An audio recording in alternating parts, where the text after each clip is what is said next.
Hi guys, இப்போ நீங்கள் பார்த்துட்ருக்கிறது 10th மேக்ஸில் 8th சம் எக்ஸசைஸ் 1.5ல் 8th சம்மில் செகண்ட் சப்டிவிஷன் தான் பார்க்க போகிறோம்.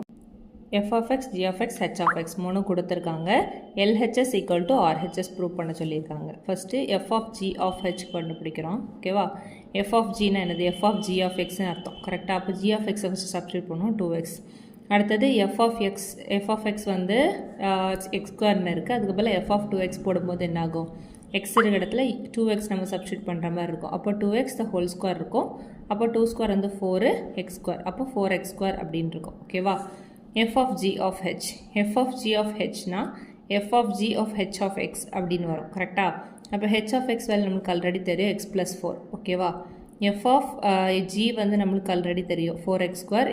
அப்போ x+4னா நம்ம வந்து x இருக்க இடத்துல x+4 சப்ஸ்டியூட் பண்ணணும். அப்போ இங்கே x இருக்க இடத்துல x+4 சப்ஸ்டியூட் பண்ணால் போதுமா? 4 × x+4 த ஹோல் ஸ்கொயர் அப்படின்னு வரும். அப்போ whole square a+b the whole square ஃபார்மேட்டை நம்ம சப்ஸ்டியூட் பண்ணோம்னா நம்மளுக்கு என்ன வருது?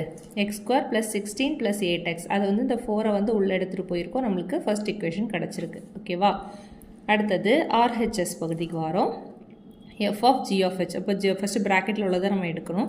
ஸோ g(h) முதல்ல எடுக்கும். g(h) எப்படி எழுதலாம்? g(h)(x). அப்போ h(x) வேல்யூ என்னது? x+4. ஸோ அதை உள்ளே போடுறோம்.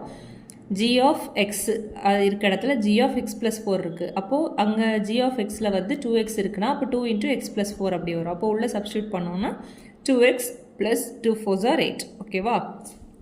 அடுத்தது f(g(h). f(g(h) வேல்யூ நமக்கு ஆல்ரெடி தெரியும் இல்லை? அதை உள்ளே சப்ஸ்டியூட் பண்ணியிருக்கோம்.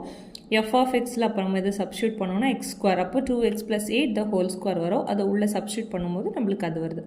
ஃபர்ஸ்ட் இக்குவேஷனும் செகண்ட் இக்குவேஷனும் செக் பண்ணி பார்த்தீங்கன்னா ரெண்டுமே சேமாக தான் இருக்குது. So LHS equal to RHS. Okay.